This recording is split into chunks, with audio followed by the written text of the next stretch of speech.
Hello, हा ma'am. चालू करायचंय का थांबायचंय अजून? हो हो, we are starting. Okay.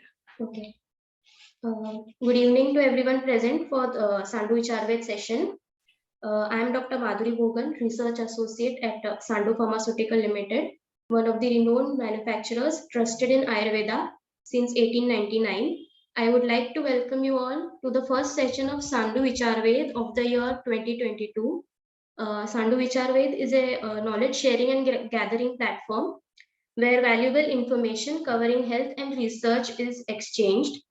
The goal of our scientific engagement is to bring together bright minds, gather thoughts that are idea focused on wide range of subjects and foster learning, inspiration and wonder. Every month we bring you interesting topics along with great speakers, and today we are bringing you yet another interesting topic, that is importance of Sutika Paricharya with an equally knowledgeable speaker. Today we are celebrating Youth Day nationwide, but every child starts their journey somewhere, and that person is a mother who is a constant in our lives. So such an important topic will be explained by our eminent speaker, Dr. Pradnya Aptekar ma'am. Dr. Pradnya Aptekar ma'am has a vast experience and practice of more than 20 years in the field of gynecology. Currently, ma'am is successfully running an Ayurvedic gynecological clinic at Thane.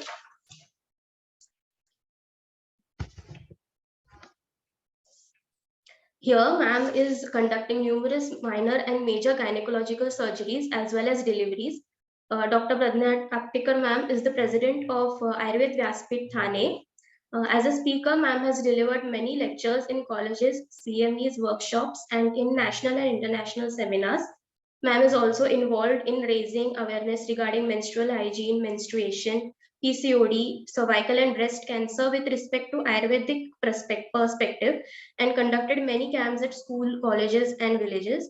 On this note, ma'am has written many articles for local newspapers and magazines for common people. You will also find many of ma'am's articles published in reputed Ayurved journals like Ayurvidya, Ayurved Patrika, etc. for Ayurvedic doctors and students. Her continuous efforts have been acknowledged by dignitaries in our field, and she has been felicitated for the same. To name a few, Vaidya Khadiwale Trust's Vaidya Lakshmibai Borwankar Sri Vaidya Puraskar in 2017, Pune, Rashtriya Shikshan Mandal's Karya Bhushan Puraskar 2021, Pune. And now, without any further delay, I would like to invite Dr. Pradnya Aptekar ma'am to kindly start the session. A kind reminder to everyone, especially the participants, please mute your mics during the session and kindly leave any questions regarding the topic in the chat box. We will take them during the question and answer session. Thank you, Dr. Trupti, for introducing me. I think I am audible. Yes, ma'am. Okay. Yeah. Thank you, Dr. Trupti, for introducing me. First, I would like to convey my best wishes to all youth Vaidyas and all youth mothers on Swami Vivekananda's birth anniversary, as Dr. Trupti said. On this occasion, Sandu Company has invited me to share my views on today's topic, that is the importance of Sutika Paricharya. Thank you, organizers of Sandu Vicharved, for this opportunity. So let us start with the subject, that is importance of Sutika Paricharya, without any delay. Let us start. Let us start with the Paribhasha. Just a minute. I think the screen is okay. I will start. Yeah.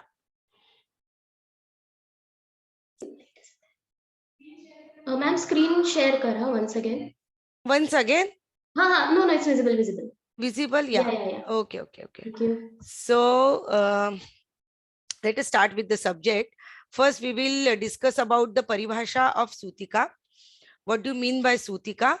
So all the classical texts have advised Sutika Paricharya, that is the mode of living during the postpartum period.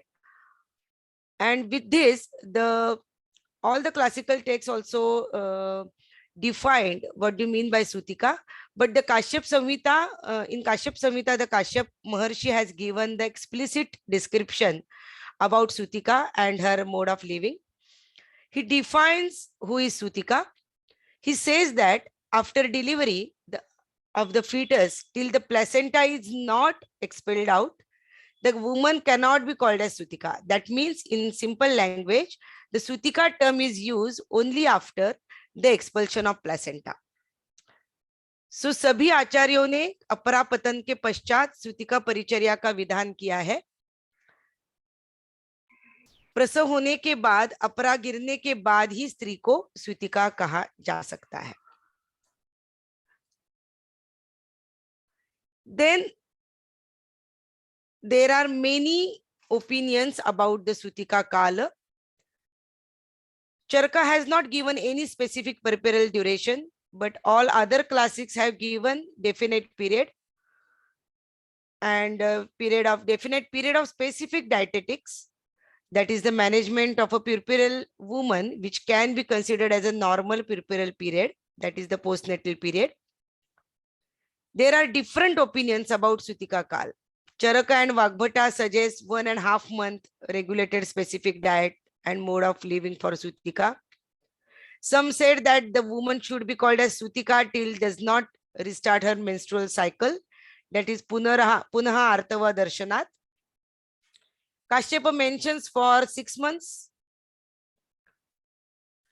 So there are different opinions. So सुतिका को कितने दिनों तक सुतिका कहा जाए? 45 दिन, 3 मास, 6 मास या पुनः रजोदर्शन तक? कभी कभी रजोदर्शन 1 साल तक भी नहीं होता है.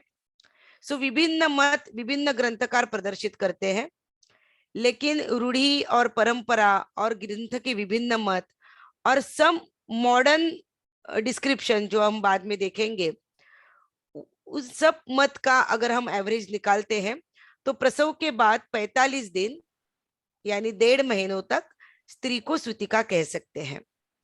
इस काल में स्त्री का आहार विहार, मानसिक भाव, आचार कैसा होना चाहिए, इसके बारे में हमें ग्रंथों में निर्देश मिलते हैं. ये काल में सुतिका अगर इस नियमों का पालन नहीं करती है तो उसे प्रसंगवशात दारुण सुतिका रोग हो सकते हैं. इसलिए सुतिका परिचर्या का पालन करना जरूरी है. यही आज का विषय है, इंपॉर्टेंस ऑफ सुतिका परिचर्या. सुतिका परिचर्या का पालन हमें क्यों करना है, तो इस विषय में हम सुतिका के शरीर में क्या क्या चेंजेस होते हैं और सुतिका परिचर्या का पालन क्यों जरूरी है, ये आज हम आज के लेक्चर में देखेंगे.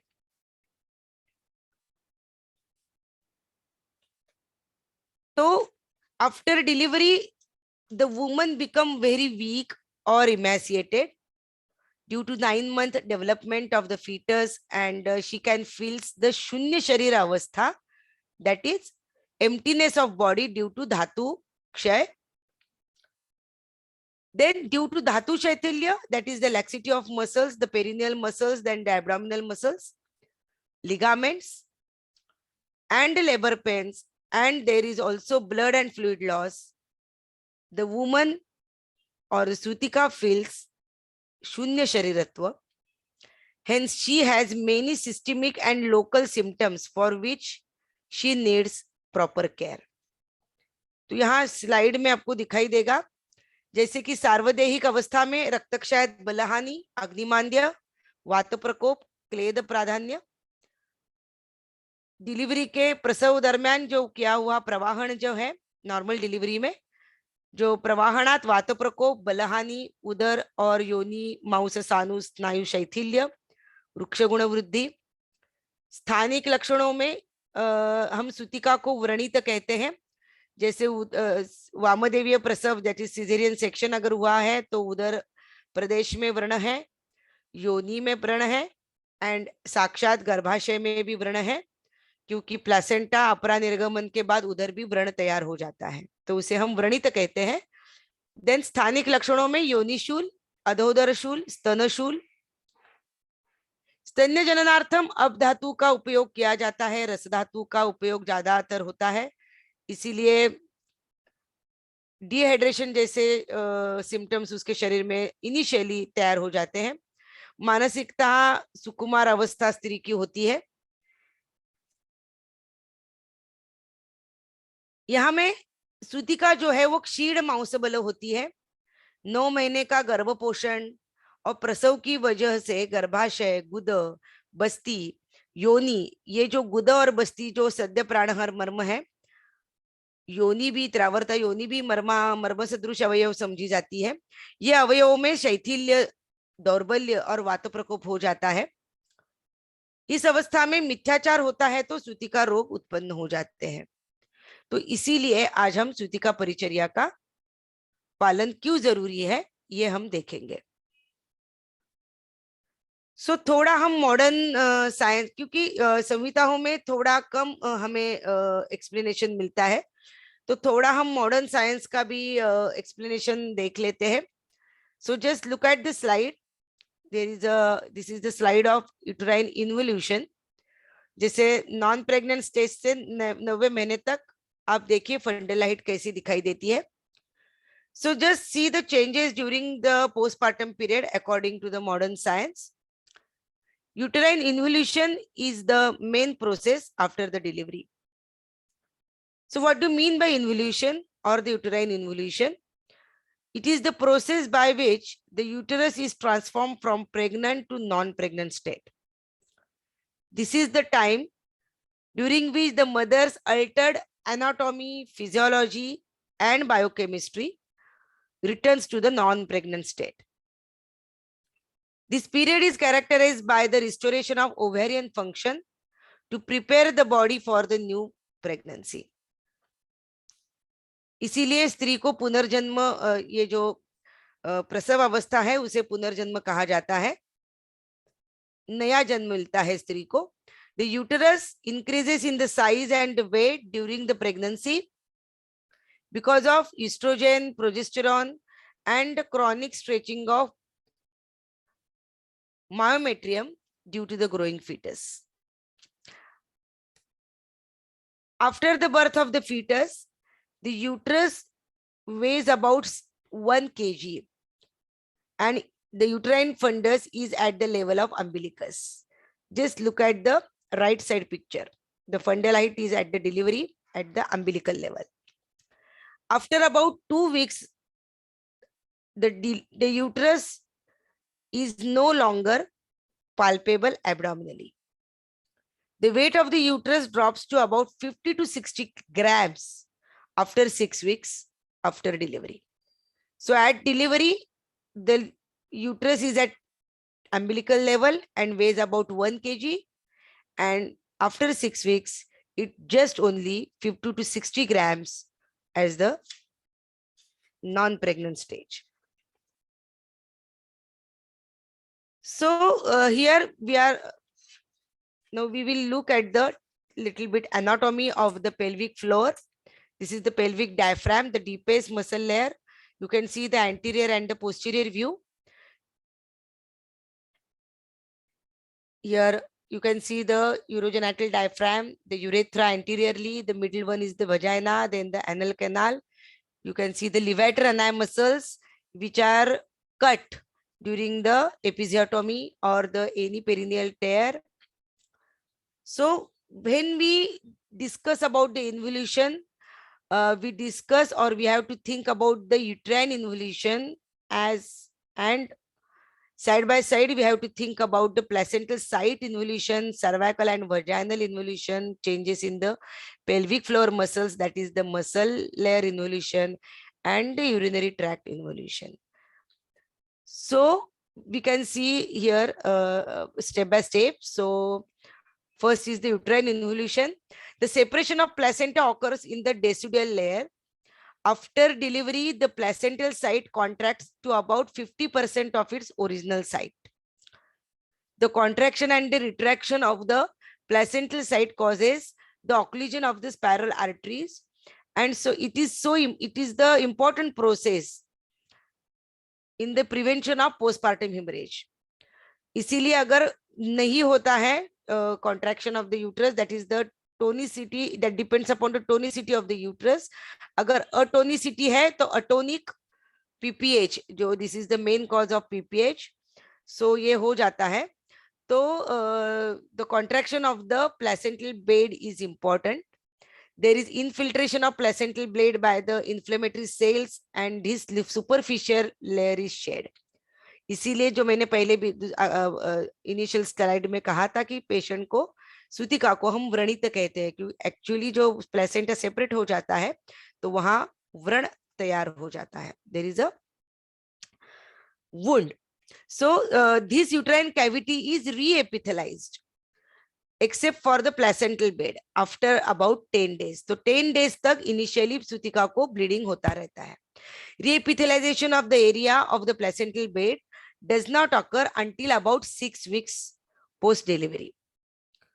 तो प्लेसेंटा का भी जो प्लेसेंटल बेड का जो व्रण जो है, जो व्रण रूढ़ होने की जो प्रोसेस है वो पूरी होने में 6 हफ्ते लगते हैं. इसीलिए मैंने जो कहा था सूतिका काल का हम कैसे निश्चित करते हैं, तो जो ग्रंथों के भी विभिन्न मत है और ये जो अभी हमें इन्वोल्यूशन के बारे में मॉडर्न साइंस में भी जो डिस्क्रिप्शन मिलता है, तो उसका एवरेज निकालते हुए जो हमने कहा था, तो 6 वीक्स जो है आफ्टर डिलीवरी, दैट इज 1.5 महीना 45 डेज, उसको हम सूतिका काल कहते हैं. That is the perfect period for the involution. So during this period the epithelialization of the trophoblast and decidua are shed as uterine discharge. It is called as lochia. तो इसके बारे में हम आगे बात करेंगे. So in the first 2-3 days of post delivery, the lochia is blood stained. Then it is then after about for 20 days it is thicker, more mucoid, जो हो जाता है, थोड़ा serous हो जाता है, pale हो जाता है. तो it is about 20 days. Then after 20 days the discharge becomes more thicker, more mucoid, and it can be there for more 4 to 8 weeks after 20 days. So this is the involution of placenta or the placental site. Then there is gradual regaining of the tone in the pelvic floor muscles. This process may take up 6 months from time of delivery. That depends upon the mode of delivery. Forceps use किया है, episiotomy कैसी heal हुई है, प्रवाहन कितना किया है, अकाल प्रवाहन किया है कि नहीं, ये जो चीजें हैं इसके ऊपर पेल्विक फ्लोर मसल्स का इन्वोल्यूशन रहेगा. Then the cervical and the vaginal involution, the cervix is patulous and hemorrhagic immediately after delivery. कभी कभी obstructed labor और prolonged labor में cervical tear भी हो जाता है. So about 1 week is required after delivery to contract the cervix. तो 10 centimetre cervix जो dilate हुआ है during delivery, ये up to contract हो जाता है 1 to 2 सेंटीमीटर्स. तो उसके लिए हमें 1 week लगता है. So initial 7 days are more important. By the end of the second week, there is closure of cervical os. That is 15 days के बाद cervix जो है वो normal पे आ जाता है. Cervical lacerations heal spontaneously and the external os becomes transverse slit because there is a lot of profuse blood supply. So ये जल्दी हो जाता है. The vagina returns to almost its preterm condition after about 3 weeks. Perineal injuries like tear है episiotomy hai, that those wounds cure very rapidly and are usually healed after about 1 week. The delivery of the baby may cause some trauma to the bladder also, that is the bladder base, and lead to bruising, edema, or some destruction, or sometimes there may be bladder atonia, which may lead to difficulty in voiding during the micturition, that is voiding. मूत्र विसर्जन में problem हो सकता है, that is मूत्र बस्ती जैसे जो मूत्राघात मूत्रकुर्चर के और मूत्राघात के हमें जो लक्षण दिखाई देते हैं वो भी हो सकते हैं. It is important not to let the bladder become over distended because uterine retention further compounds the loss of tone. इसीलिए ड्यूरिंग डिलीवरी जो यूरिनरी ब्लैडर जो एम्प्टी किया जाता है during after with the help of catheter, that is also important. कभी कभी urinary bladder पूरा भरा हुआ है और प्रवाहन किया जा रहा है, तो इस समय में बस्ती मर्माघात होके रिटेंशन ऑफ यूरिन जैसे सिम्टम्स हमें दिखाई देते हैं. So the severity of these problems are increased if an epidural or the forceps are used during the delivery. So ये सब चीजें भी हमें श्रुतिका को पूछनी चाहिए कि उसकी डिलीवरी कैसी हुई है, कैथेटराइजेशन हुआ था नहीं, वगैरह वगैरह. सो इस प्रकार से इन्वोल्यूशन प्रोसेस हमें सब जगह पे दिखाई देती है. Then coming to urinary tract involution, in first few days of pregnancy, marked diuresis is there because there is transfer of fluids from cellular layer to vascular layer. So ureters remain dilated for up to 3 months after pregnancy also. So ज्यादा urine होना ये भी दिखाई देता है. Then if there is tearing or overstretching of pelvic muscles at the time of delivery, that will leads to prolapse of the uterus. So there are multiple things that happens during delivery, and hence we required step-by-step involution. And for this we require at least 45 days, that is 6 weeks after delivery. Then there are some anatomical जैसे हमने अभी anatomical changes के बारे में बात की. So there are certain physiological changes also, like cardiovascular changes, hormonal changes, gastroenterological changes, and psychological changes. So there is one important thing happens during the cardiovascular changes, that is the coagulation. In pregnancy, there is gradual increase in concentration of factors of coagulation factors 1, 2, 7, 8, 9, and 10. So there is consumption of coagulation factors and platelets at the placental site after placental segregation. These changes in concentration of coagulation factors may predispose to thrombosis in the postpartum. इसलिए हमें कभी-कभी श्रुतिका में varicose veins दिखाई देते हैं, कभी-कभी deep vein thrombosis दिखाई देते हैं. सो ये जो थ्रोम्बोसिस और कोएगुलेशन की प्रोसेस है जो प्रेगनेंसी में बड़ी हुई होती है, वो कभी-कभी ऐसे ही कंटिन्यू होती है during postpartum also. So it can get complicated if the trauma or sepsis or immobility of the patient is there.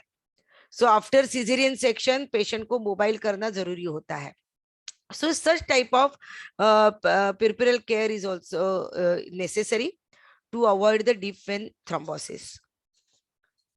Then in cardiovascular changes, there is another important change is the blood volume changes, because there is a plasma loss. जैसे सूत्र में हमने देखा था क्लेद निस्रुति, तो इसमें there is about 1000 ml plasma loss is there during the delivery, whether it is normal or cesarean section. So over the next few days, the volume may increase by 900 to 1200 ml due to transfer of fluids from the cellular compartments. So normal plasma volume is established by 6 to 8 weeks. Again 6 weeks का हमें इधर reference मिलता है. So normal values are achieved at about 6 to 8 weeks. Then there is also hemodynamical changes, that is the cardiac output, which is elevated in the pregnancy, has returned to normal by 6 weeks again. Then the heart rate has returned to normal values by about 6 weeks again. Blood pressure again returns to normal pre-pregnancy levels by 6 weeks. So these are some hemodynamical changes also. Then the human placental lactogen reaches undetectable levels in the first day of postpartum.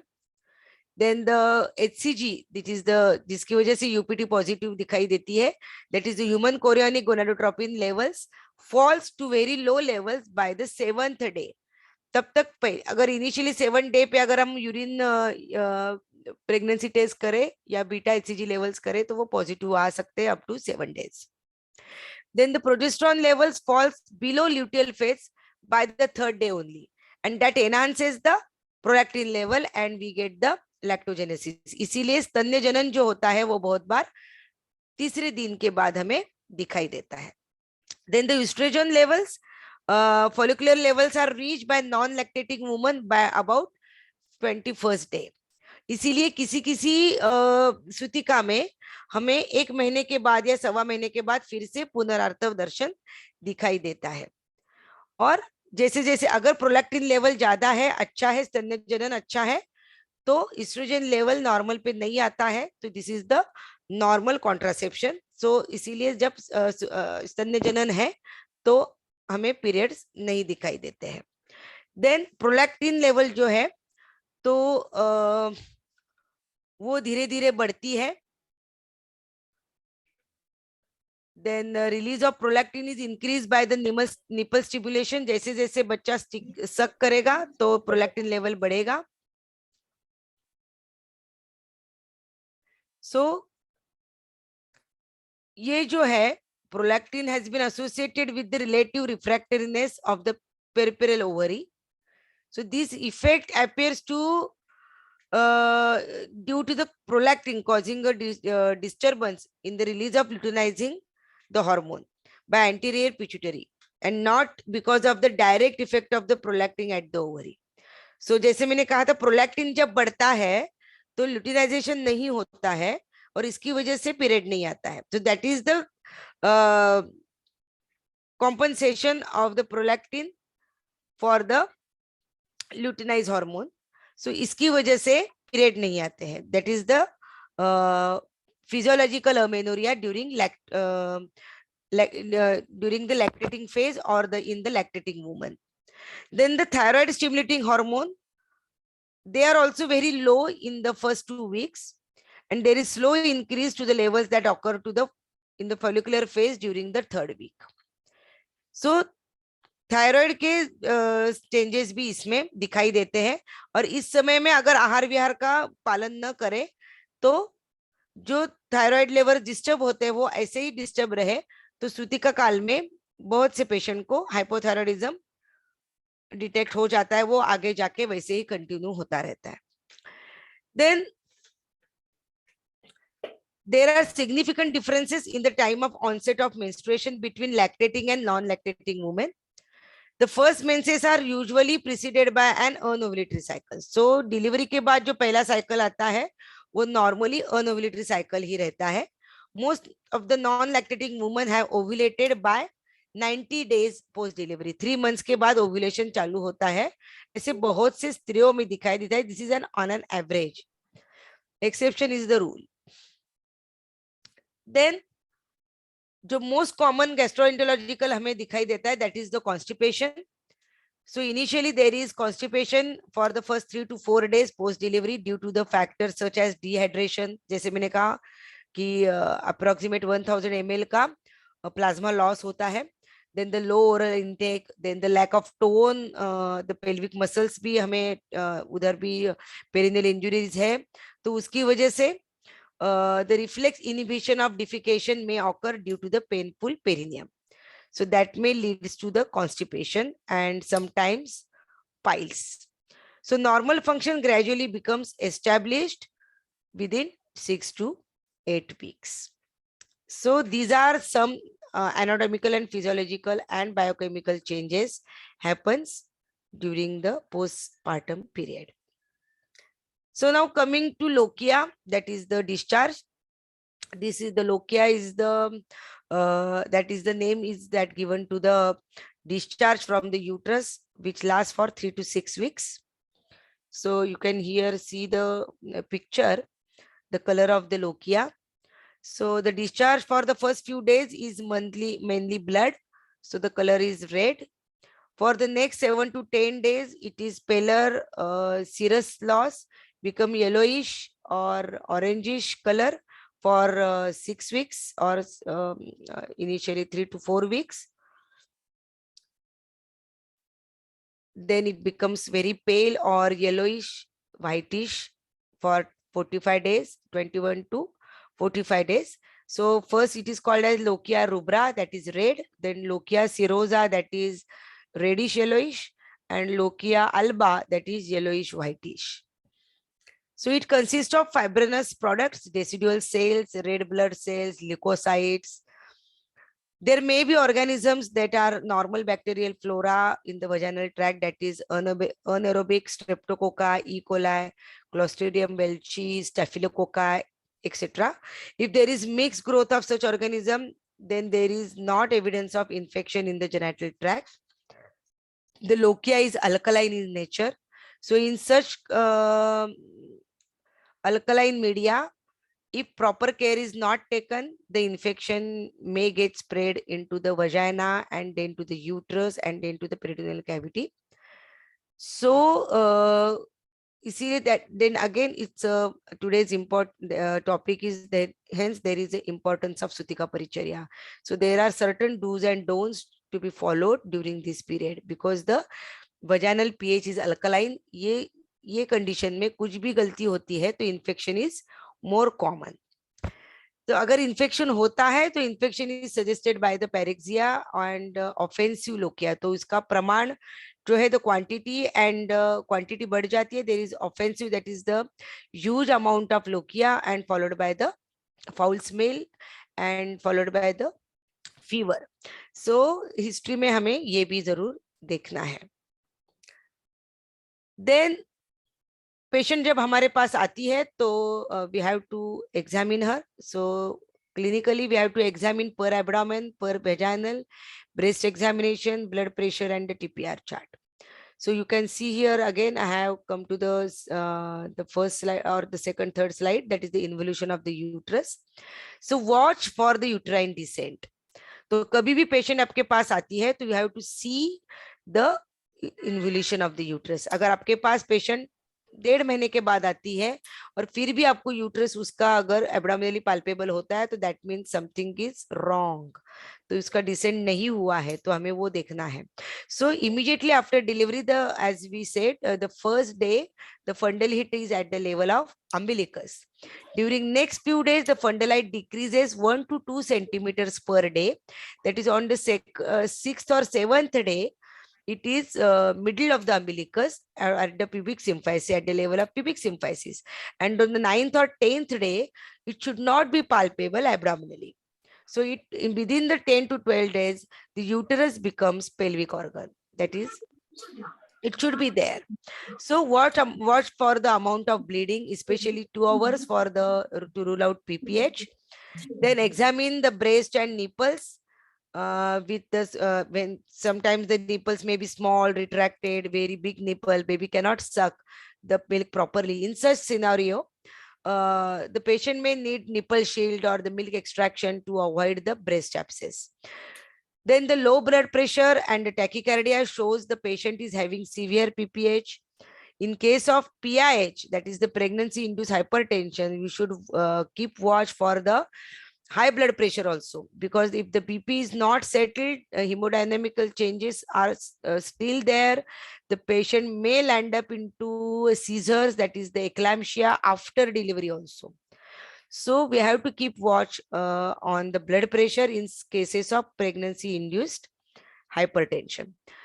So we have to keep TPR chart, that is the temperature pulse respiration chart, in initially 7 to 15 days. After that, we may keep watch on the temperature also and the lochia. As I said, if the infection is there, it is followed by the pyrexia, that is the fever. Now coming to the our Ayurvedic part, तो I think मेरे ख्याल से आपको अभी सूतिका परिचर्या क्यों important है ये आपको समझ में आया होगा, because there are hemodynamical changes, hormonal changes. So जो कहा है कि स्त्री का पुनर्जन्म होता है, तो ये सही मायने में आपको अभी समझ में आया होगा, क्योंकि टोटल बॉडी फंक्शंस जो है वो अल्टर हो जाते हैं ड्यूरिंग प्रेगनेंसी, एंड उसको नॉर्मल में आने के लिए 1.5 महीने का अवधि लगता है. तो वो नॉर्मल 1.5 महीने में नॉर्मल पैरामीटर्स पे आ जाए, इसीलिए हमें सूतिका परिचर्या का पालन जो है वो करना है. इसके लिए सूतिका परिचर्या जो है जो इम्पोर्टेंट है. तो सूतिका रोग के जो हेतु दिए हुए हैं हमारे संहिता में, तो काश्यप संहिता में काफी डिटेल से इसके बारे में कहा गया है. तो जैसे कि नाइट आउटिंग, दैट इज रात्रौ निर्गमनात, देन द त्रासात, सहसा उत्पतनात, सहसा sudden fall from the height. Then the मानसिक हेतु भी बहुत कहे गए हैं, जैसे कि ईर्ष्या, शोक, भय, क्रोध, देन द वेग विधारण. अभी ये जो चीजें हैं, ईर्ष्या, शोक, जैसे स्त्रियों के अभी भी हमारे भारत वर्ष में लड़का होना, लड़की होना, ये जो है चीजें वो मायने रखती है. तो कभी कभी लड़की होने के बाद किसी को दुख होता है, किसी को लड़का होने के बाद भी होता है, जिनको सो मतलब संतति वो उसके बारे में भी, जिसको दो चार लड़कियां हुई है फिर से लड़की हो गई, ये जो चीजें हैं उसके बारे में भी रहता है. कभी कभी ये न होने के बाद, कभी कभी अभी के जो इसमें दिखाई देता है कि बच्चा होने के बाद कभी कभी स्टिल बर्थ होता है, मृत गर्भ पैदा होता है, तो उसकी वजह से जो भय है, शोक है, उसके वो जो चीजें हैं. या फिर कभी कभी बच्चे को बच्चा पैदा तो होता है, लेकिन कभी कभी प्रेगनेंसी इंड्यूस्ड हाइपरटेंशन है पेशेंट को, या फिर कभी कभी आईयूजीआर है, तो बच्चे का वेट कम होता है, उसकी वजह से एनआईसीयू में शिफ्ट करना पड़े. तो देर आर मल्टीपल फैक्टर्स की जिसकी वजह से शोक, भय, क्रोध, ऐसी जो चीजें हैं वो स्त्री में पैदा हो सकती है. जैसे कि पेरिनेल इंजुरीज है, जैसे कि हमने देखा तो पेल्विक फ्लोर जो है वो इंजर्ड है, तो वेग विधारण जो है कि स्त्री को पेन होगा, इसकी भय से वो मूत्र और मलवेग का विधारण करती है. तो ऐसे अनेक जो हेतु है. उसके बाद डे स्लीपिंग है, जैसे कि ज्यादा खाना उसका अग्निमांद्य है, और गलत तरीके का आहार अगर होता है तो उसकी वजह से इनडाइजेशन होना वगैरह वगैरह. ये जो जो फैक्टर्स है, अजीर्ण है, अध्यशन है, जैसे खाने के ऊपर खाना है, तो कभी कभी घर वालों को लगता है कि अरे इतना प्रवाहन किया है, वीक हो गई है, तो जल्दी वो ठीक हो जाए, तो इसके लिए बार बार खिलाते हैं, अध्यशन हो जाता है. तो स्त्री के अग्नि का विचार किए बिना ही बार बार खाना देना, ज्यादा पौष्टिक खाना देना, तो ये जो चीजें हैं वो अजीर्ण पैदा करती है, और इस प्रकार से सूतिका रोग का संप्राप्ति तैयार होना चालू हो जाता है. तो इस प्रकार से सूतिका रोग जो है वो दुष्प्रजाता मया संति चतुष्षष्टि इति स्थिति ही. तो दुष्प्रजाता अध्याय जो काश्यप संहिता में दिया है, उसमें 64 चतुष्षष्टि 64 प्रकार के सूतिका रोग वर्णन किए हुए हैं. तो आपको अभी समझ में आया होगा कि सूतिका रोग कितने इंपॉर्टेंट एस्पेक्ट है. तो सूतिका कालीन जो मिथ्याचार है उसकी वजह से सूतिका रोग जो है उत्पन्न हो जाते हैं. अनुचित आचरणात इति प्रवातादि सेवनात. इसका मतलब जो है प्रवात मतलब प्रवात इत्यादि, जैसे वात का सेवन, जैसे वात प्रकोप करने वाले जो हेतु है उसका सेवन, जिसमें शीतांबु सेवन है, जैसे ठंडा पानी पीना है, ठंडे पानी में काम करना, ठंडे पानी से स्नान करना, या जागरण है, या दोषजनक वात प्रकोपक आहार का सेवन करना, या फिर कफ प्रकोपक भी है, जैसे दधी का सेवन है, पर्युषित अन्न सेवन है, ऐसे जो आहार जो है, तो उससे संक्लिश्यते दोषा अनेन इति संक्लेशो दोषजनक मात्रम तस्मात्। सो ऐसे जो दोष का उत्क्लेश करने वाले जो हेतु है, जैसे आहार है, जैसे दही है, पर्युषित अन्न है, उन हेतुओं से दोषों की वृद्धि होती है। तो सूती का दोष तो है ही, उसके साथ मतलब गर्भ दोष जो है वो है ही, उसका जो लोकिया है, जो मतलब जो अभी हमने कहा था कि वो सब गर्भ दोष जो है उसका स्राव होते रहता है, उसका पूरा होने तक 1.5 महीना चला जाता है। तो वो स्राव होते टाइम ही अगर ऐसे सूतिका गर्भदोष के साथ साथ इन हेतुओं का अगर सेवन किया जाए तो दोष वृद्धि होती है, और वही गर्भाशय में उपस्थित रह जाती है।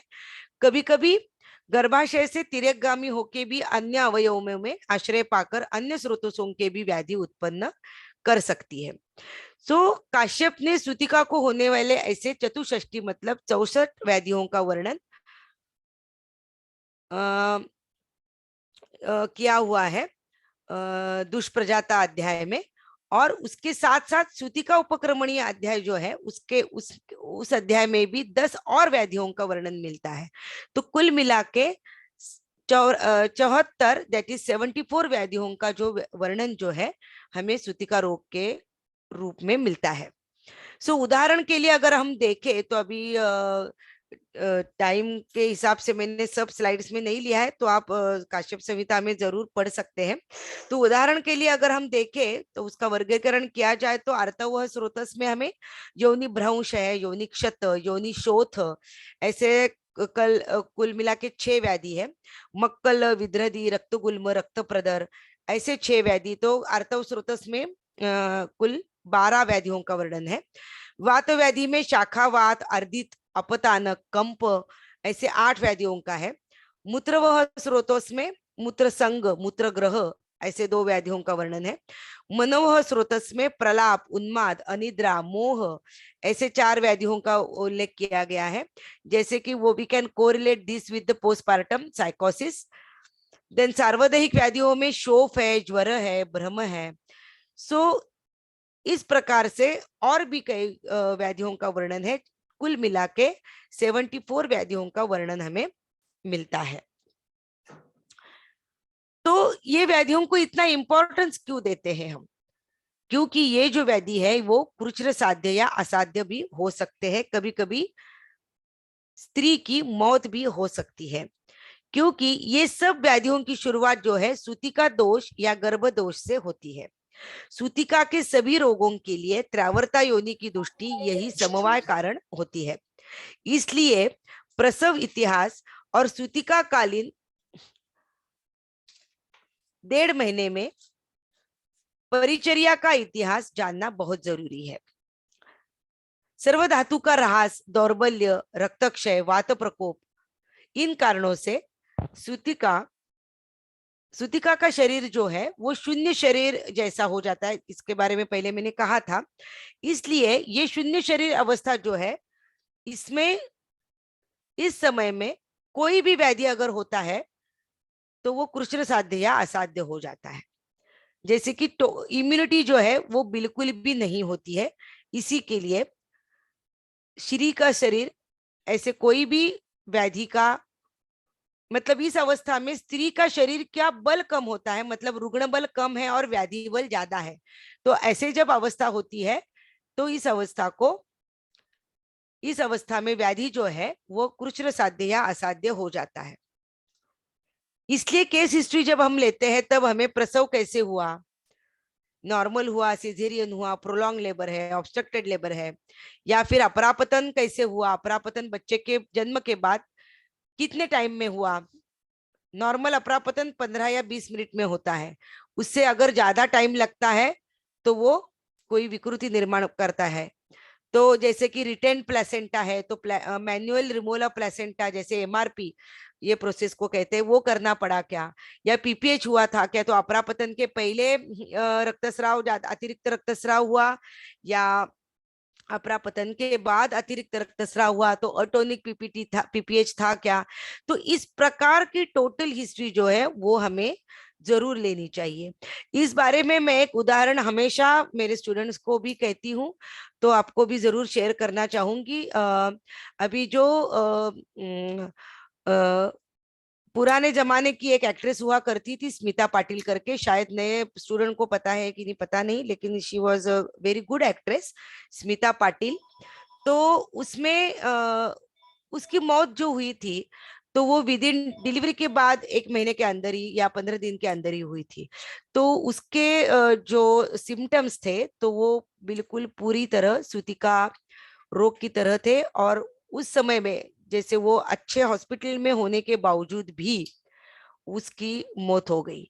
तो ये मैं क्यों कह रही हूँ कि वो स्मिता पाटिल बड़ी एक्ट्रेस थी, तो उसका सब जगह पे डिस्क्रिप्शन हो गया, न्यूज रिपोर्ट्स में आ गया। लेकिन अभी भी अगर आप इंडिया में या फिर एशियन कंट्रीज में या फिर अफ्रीकन कंट्रीज में अगर आप देखते हैं, स्टैटिस्टिक्स निकालते हैं, तो पोस्टमार्टम होने वाले जो मैटरनल मॉर्टेलिटी का रेट जो है वो अभी भी ज्यादा है। तो इसका मतलब सूतिका परिचर्या का पालन कितनी जरूरी बात है, ये आपको अभी समझ में आया होगा। इसलिए मैंने ये आज विषय जो लिया, वो इम्पोर्टेंस ऑफ सूतिका परिचर्या जो लिया है, वो इस वजह से है, because in 21st century also we are still dealing with the prenatal and postnatal mortality and the morbidity of the, that is the maternal mortality and the maternal morbidity. बच्चों के अभी आज विषय जो है वो बच्चों का नहीं है, मतलब पेडियाट्रिक्स का नहीं है, तो इसके बारे में नहीं कहूंगी। लेकिन still we are fighting with the statistics. तो अभी भी हमें बहुत कुछ काम करना जरूरी है, वो ऐसे मुझे लगता है। उसके बाद सूतिका परिचर्या डिटेल में नहीं लूंगी मैं, इम्पोर्टेंस आज का विषय है, लेकिन थोड़ी हम रैपिडली देखेंगे। तो सूतिका रोग का चिकित्सा सूत्र जो है, तो वो भी हम डिस्कस करेंगे। तो ग्रंथकारों ने जो सूतिका परिचर्या में परिचर्या के अनुसार जो आहार बताया है, तो उसमें जीवनीय, बृहणीय, मधुर रसात्मक, सात्म्य, वातहर आहार बताया है। और उत्सादन, परिषेक, अवगाह, देन वातहर अन्नपान, अभ्यंग, स्वेदन, ऐसे वात शामक उपक्रम बताए हैं।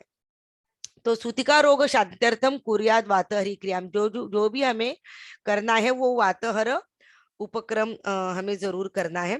सो सूतिका के सामान्य परिचर्या में जो भी बताया है, उसमें देश के अनुसार या प्रकृति के अनुसार भी बहुत सी चीजें कही गई है।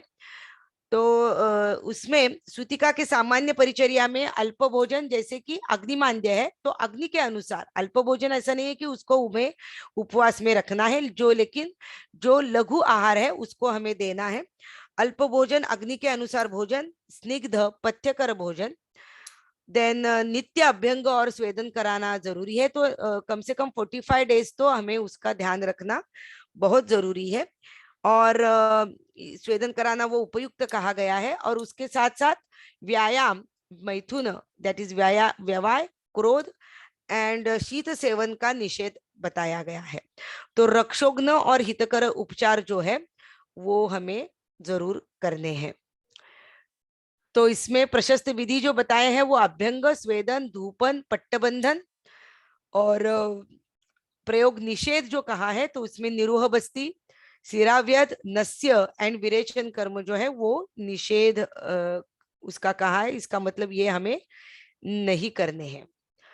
एक जरूर बताना चाहूंगी पट्टबंधन का उपयोग। यहाँ हमारे सूतिका परिचर्या में पट्टबंधन एक उपक्रम बताया है। Just look at the right side picture. तो डायस्टिसिस कहते हैं, दैट इज द डायस्टिसिस रेक्टाई, जो रेक्टस एब्डोमिनस मसल है, जो ऐसे अभी आप देखिए नॉन प्रेग्नेंट स्टेज में कैसे दिखाई दे रहा है आपको रेक्टस एब्डोमिनस मसल, और ड्यूरिंग प्रेगनेंसी कैसे उसमें शैथिल्य आ गया है, बाजू हो गए हैं। सो इसे कहते हैं डायस्टेसिस। और डिलीवरी के बाद वो जो गैप है बीच की, वो वैसे की वैसी रहती है। इसीलिए पोस्टपार्टम हमें अम्बिलिकल हर्निया के जो पेशेंट है वो बहुत ज्यादा दिखाई देते हैं। इसीलिए पट्टबंधन जो है वो जरूरी है। So diastasis, what do mean by diastasis? This is the condition in which the large abdominal muscle separate, वो सेपरेट हो जाते हैं। अम्बिलिकस आपको दिखाई दे रही है कैसे खुली हो गई है। सो इसीलिए the rate of umbilical hernia is more in the postpartum period. तो और जिसमें जिस लेडी का, जिस स्त्री का धातु शैथिल्य बहुत ही ज्यादा है, तो उसमें अम्बिलिकल हर्निया और ज्यादा होगा। So diastasis recti is very common in women who are over 35, elderly primary, elderly or the multipara patients. Then the patient who deliver high birth weight baby, that is 4 kg 5 kg का baby है, जैसे कि diabetes जो patient को होता है, gestational diabetes के patient के बेबी 4 kg 5 kg के हो जाते हैं। Then the patients having multiple pregnancy, that is twin pregnancy or the triplet pregnancy, which is very common in today's scenario because of IVF और the IUI, that is the artificial reproductive technology, उसकी वजह से multiple pregnancies हमें दिखाई देते हैं। Then so it is usually most noticeable right after delivery. It also occurs in middle-aged older men, पुरुषों में भी दिखाई देता है अगर abdominal obesity है तो ये सब हमें करना है। तो इस पेशेंट्स में ऐसे पट्टबंधन हमें जरूर बताना है। पट्टबंधन तो पट्टबंधन एक उपयुक्त उपक्रम है। इसमें कोष्ठस्थ वात का शमन हो जाता है। तो कुशी पार्श्वंच वेष्टित, पार्श्व कुशी को हमें वेष्टन करना है। इससे आशय को संकुचित करना, स्नायुओं को बल देना, शैथिल्य कम होने में मदद करना, इसके पट्टबंधन के जो हमें इफेक्ट जो है, फायदे जो है वो दिखाई देते हैं। सीजेरियन होने के बाद तत्काल नहीं कर सकते हैं, लेकिन 3 महीने के बाद पट्टबंधन का उपयोग जरूर किया जा सकता है, या फिर जस्ट एब्डोमिनल बेल्ट जो सर्जिकल्स में मिलता है वो भी इमीडिएट 15 डेज के बाद भी हम कह सकते हैं। लेकिन जो परंपरागत 9 वार या 6 वार कॉटन की साड़ी से जो पेड़ बांधा जाता है वो सीजेरियन के बाद इमीडिएट रिकमेंडेड नहीं है। लेकिन we can immediately do in the normal delivery patients, but caesarean के बाद हम सर्जिकल बेल्ट यूज कर सकते हैं। और अगर साड़ी का बेल्ट करना है तो वो 3 महीने के बाद in case of caesarean section. Then धूपन भी एक अत्यावश्यक उपक्रम है। रूक्ष, उष्ण, तीक्ष्ण और सूक्ष्म गुणों से धूम जो होता है, जो औषधि धूम है, वो त्रावर्ता योनिगत क्लेद का निर्हरण करता है और इन्वोल्यूशन के लिए हमें मदद करता है।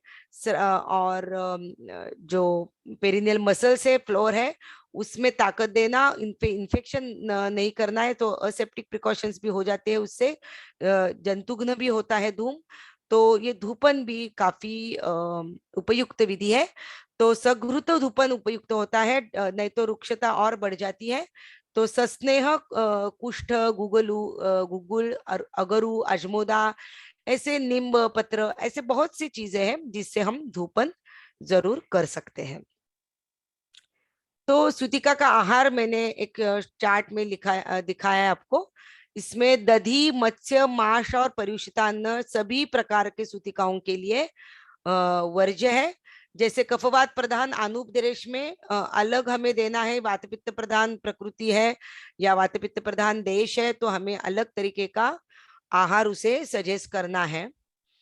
आनूप देशों की स्त्रियों के लिए कफ की प्रबलता होने के कारण अलग अलग आहार देना है। जैसे कि उसमें ज्वारी, नाचनी हम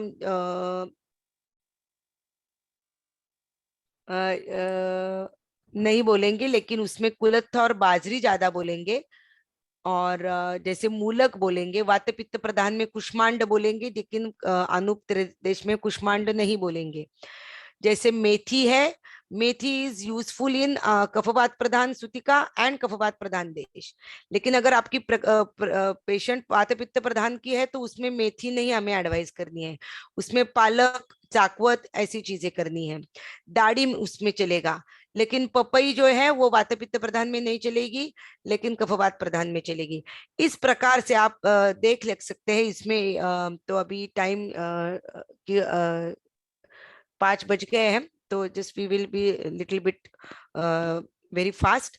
तो इस प्रकार से सूतिका का आहार हमें एडजस्ट करना है। सूतिका परिचर्या के भेद जो है उसमें मैंने इस प्रकार से किए हुए हैं, आप जस्ट देखिए। जैसे कि सूतिका परिचर्या का पालन जो है वो गर्भस्राव और गर्भपात के बाद भी करना जरूरी है। जिस स्त्री का मृत गर्भ प्रसव है, जैसे IUFD इंट्रायूटेराइन फीटल डिमाइस हो गया है किसी का, या स्टिल बर्थ हुआ है, तो उसमें भी स्तन्य अपनयन और आश्वासन चिकित्सा के साथ बाकी सूतिका परिचर्या का पालन जरूरी है। उसमें मनोदैन्य के लिए, और अगर ज्यादा चिकित्सा हमें करनी पड़ती है, मनोदैन्य से वात प्रकोप भी ज्यादा होता है, तो इस ऐसी स्त्रियों में सूतिका परिचर्या का पालन बहुत ही जरूरी होता है। तो इस प्रकार से हमें सूतिका परिचर्या जो है वो करनी है।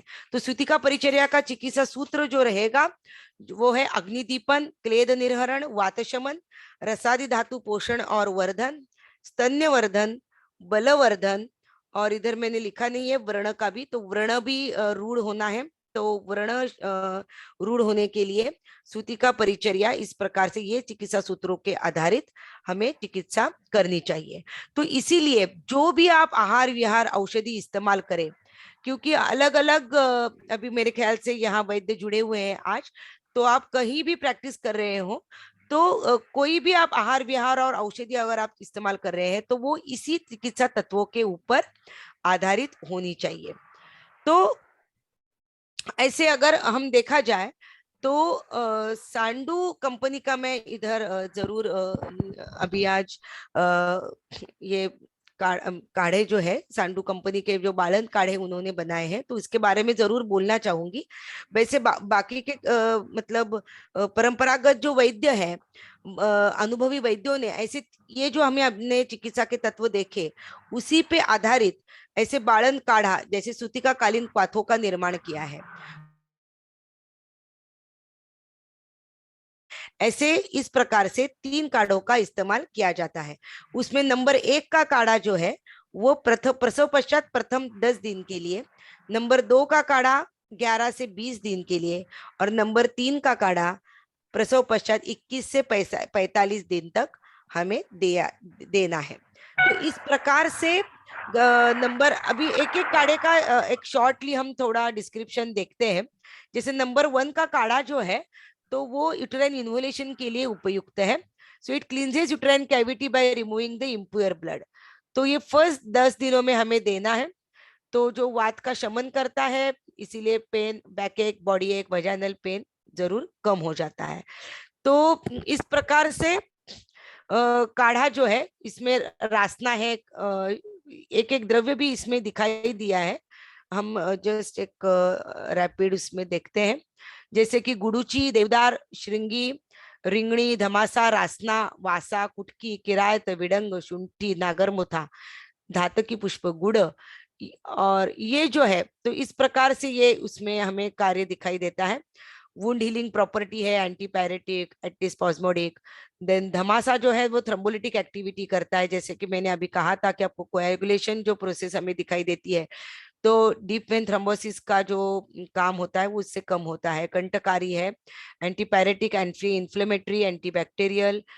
मुस्ता जो है वो लैक्टोजेनिक है। तो इस प्रकार से जो टोटल काढ़ों का निर्माण या जो किया गया है वो गर्भाशय शोधन, वातशमन, बलवर्धन, स्तन्य जनन, इस प्रकार से किया गया है। तो इस प्रकार हमें ये आप देख सकते हैं। उसके बाद जो काढ़ा नंबर 2 है, ये भी वातशामक और अभी अग्निदीपन पाचक ऐसा है। तो स्त्री का जो स्तन्य जनन एक्टिविटी अभी 10-12 दिन के बाद जो चालू होती है, तो उसमें भूख भी ज्यादा लगती है। तो वो भी जो भी खाएगी तो उसमें पचन भी होना चाहिए, डाइजेशन अच्छी तरह से होना चाहिए, कॉन्स्टिपेशन नहीं होना चाहिए। तो इस प्रकार से डाइजेस्टिव सिस्टम पे भी ये काम करेगी, मक्कल शूल कम करेगी, ब्लीडिंग के ऊपर काम करेगी। तो इस प्रकार से बालन काढ़ा नंबर 2 का निर्माण किया गया है, जो 11 से 20वें दिन तक हमें देना है। तो उसमें भी द्राक्षा, गोक्षूर, पाटला, बेल, टेंटू, शालीपर्णी, पृष्णीपर्णी, गुडूची, देवदार, विडंग, शुंठी, अतिविशा, दाड़िम चाल, इस प्रकार से हमें इसमें ग्रंथ में और इसके साथ वचा भी है, काली मिर्च है, दैट इज ब्लैक पेपर, तो उसकी वजह से अग्निदीपन अच्छी तरीके से दिखाई देता है। नागकेशर है, उससे ब्लडिंग कंट्रोल हो जाता है।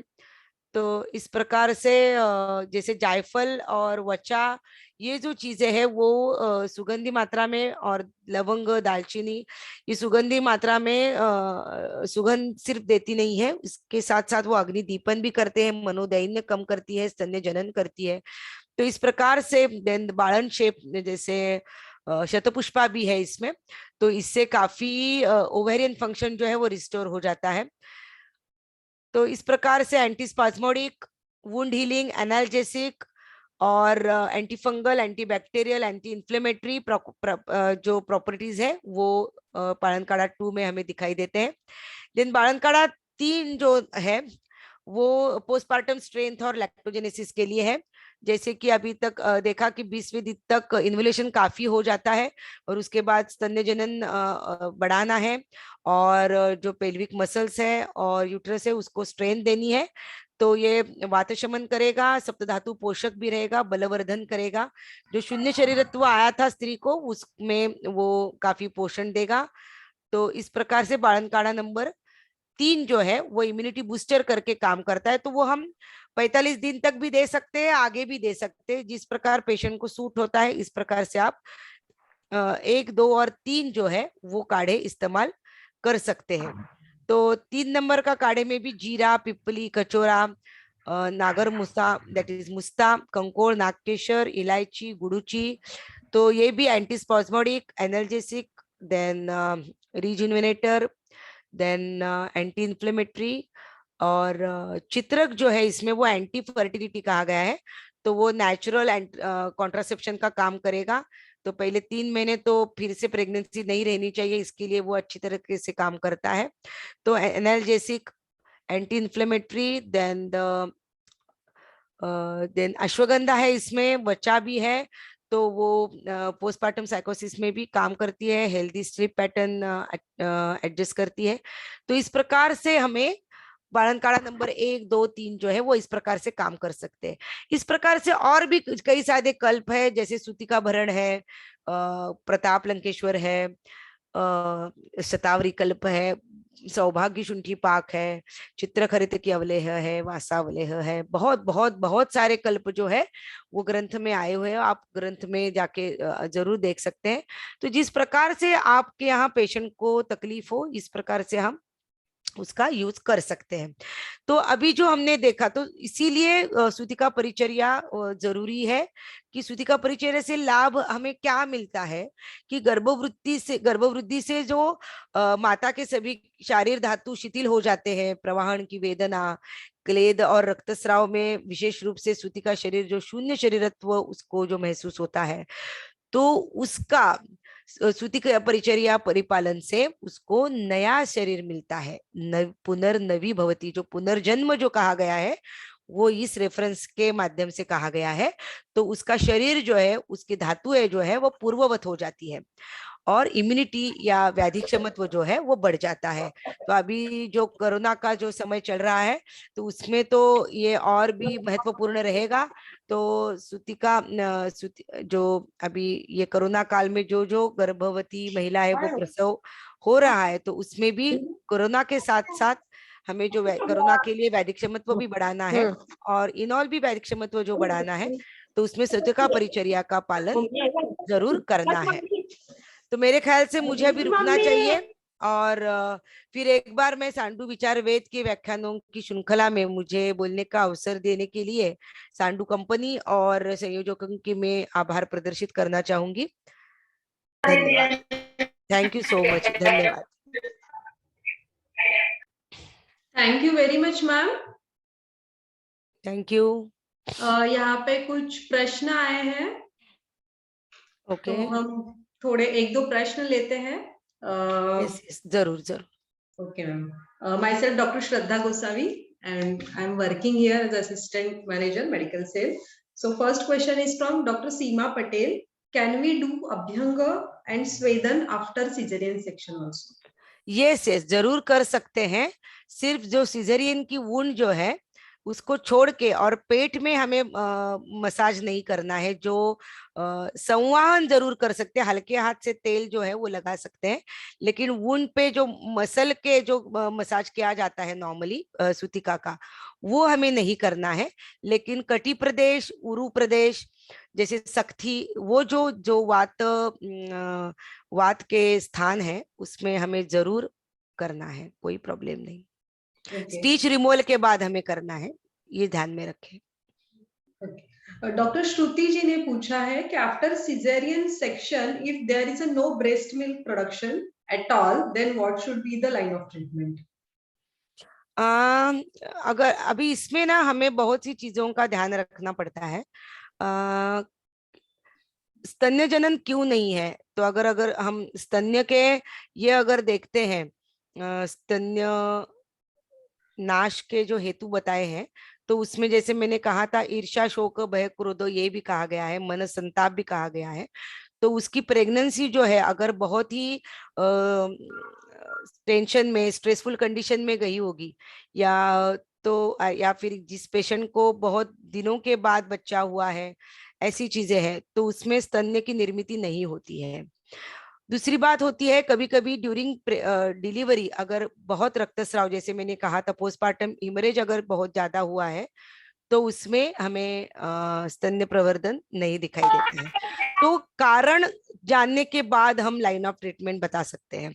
जैसे कि सिर्फ शतावरी कल्प या जो भी स्तन्य जनन द्रव्य जो है, जैसे खसखस है, अळीव है, बीज जो कहे गए हैं, तो उसमें सिर्फ वही देने से नहीं होता है, तो अग्नि का भी विचार हमें करना पड़ेगा, क्योंकि रसात स्तन्यम, तो रस धातु की पुष्टि के लिए हमें काम जरूर करना है, और उसके साथ साथ मन के लिए भी काम हमें करना है। तो उसके घर का वातावरण कैसा है, उसके ऊपर, जैसे मैंने कहा था कि अभी बार बार अगर किसी को गर्भस्राव हो रहा है, गर्भस्राव के बाद अगर कंसेप्शन के बाद डिलीवरी हुई है, तो उसकी जो प्रेगनेंसी रहती है वो थोड़ी स्ट्रेसफुल रहती है कि अबे इस बार कैसे होगा, क्या होगा।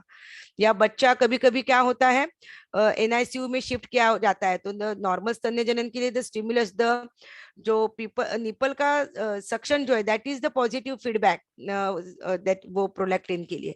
तो अगर नहीं है तो फिर नहीं होता है, तो कारण जानने के बाद हम ट्रीटमेंट जरूर कर सकते हैं इसमें। Okay, thank you ma'am. और एक लास्ट क्वेश्चन ले लेती हूँ कि निप्पल फिशर किसी कोई में डेवलप होते हैं, तो इसके लिए क्या हम ट्रीटमेंट दे सकते हैं? निपल फिशर ये जो है, तो इसका एक्चुअली पहले जो कहना चाहूंगी, गर्भिणी परिचर्या में ही हमें 90 महीने से ध्यान रखना है निपल का। तो उसमें थोड़ा थोड़ा अभ्यंग करना, निपल जो रिट्रैक्टेड अगर है तो उसमें ध्यान रख के वो थोड़ा बाहर निकालना, तो वो पहले 90 महीने से करना है। लेकिन अगर ये नहीं कर पाते हैं तो डिलीवरी के बाद इमीडिएट हमें निपल का अभ्यंग करना है, और स्तन का अभ्यंग करना है, तो उसमें वो क्रैक्स नहीं होते हैं। और इसका बावजूद भी अगर निपल में क्रैक हो जाते हैं, तो एक आसान तरीका बताती हूँ। जैसे मक्खन जो रहता है, लोणी, नवनीत मक्खन, जो सफेद मक्खन, अमूल बटर वाला सॉल्टेड मक्खन नहीं, अनसॉल्टेड मक्खन जो व्हाइट मक्खन है, तो वो जो है अगर आप उसे अप्लाई करते हैं, तो विद इन 2-3 डेज या विद इन 1 डे हमारा ये जो है वो फिश निपल का जो क्रैक्स जो है, निपल क्रैक्स हील हो जाते हैं। तो ये जरूर आप यूज कर सकते हैं।